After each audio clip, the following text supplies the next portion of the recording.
Bonjour à toutes et à tous. Alors, petite vidéo en selfie aujourd'hui, comme ça m'arrive occasionnellement de le faire, lorsque la priorité absolue, c'est l'information. Et aujourd'hui, effectivement, le décrochage du CAC 40 donne une priorité particulière à cette information. Voilà, j'essaye un petit peu de reculer pour que vous voyez mieux. Le CAC 40 qui perd quasiment 2% sur la bourse de Paris. Et qui se retrouve en dessous des 7800 points. Il y avait longtemps qu'on ne l'avait pas vu à ce niveau-là. Mais il faut dire qu'on était habitué à voir un CAC au-dessus de 8000 points depuis quelques semaines, mais c'est peut-être pas encore vraiment dans sa nature d'être au-dessus des 8000 points. Hein. Voilà, donc écoutez, ce décrochage était quand même assez prévisible, même si on ne peut jamais en prévoir exactement le timing, le moment où ça va se produire. Il n'empêche que ce décrochage était assez prévisible. Voilà, donc vous trouverez une analyse technique sur France Bourse qui vous montre un petit peu les choses, hein, pour ceux qui sont abonnés. Pour les autres, écoutez, je vous laisse regarder à travers cette vidéo l'analyse technique qui a été faite. Donc vous voyez qu'on arrive là sur un support, qu'on peut descendre plus bas et que si jamais on descend plus bas, on pourra descendre peut-être encore plus bas. Mais bon, on ne va pas se focaliser là-dessus. Je veux dire, on est aujourd'hui le dernier jour du premier trimestre.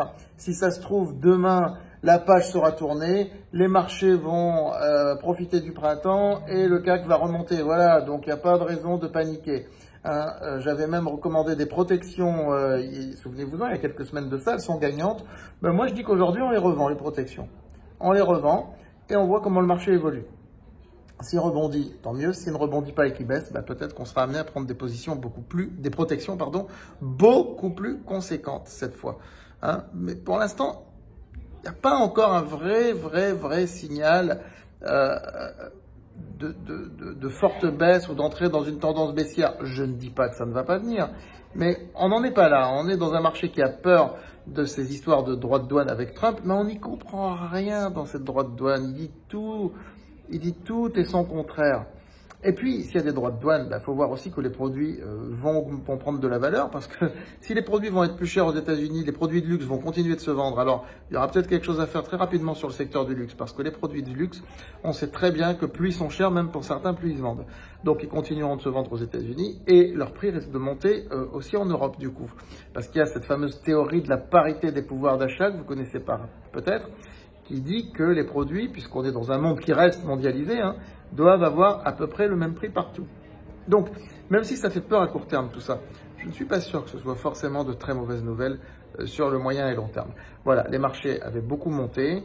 Je crois tout simplement que là, on peut profiter de cette correction pour vendre nos protections. C'est la première fois depuis le début de l'année 2025 que nous prenons du SRD aujourd'hui. Donc une fois n'est pas coutume, on va y aller très doucement. On a première ligne au SRD aujourd'hui, on ne va pas aller plus loin pour l'instant. On reste prudent néanmoins, on est d'accord, on reste prudent. Mais pas de panique, mais on reste prudent.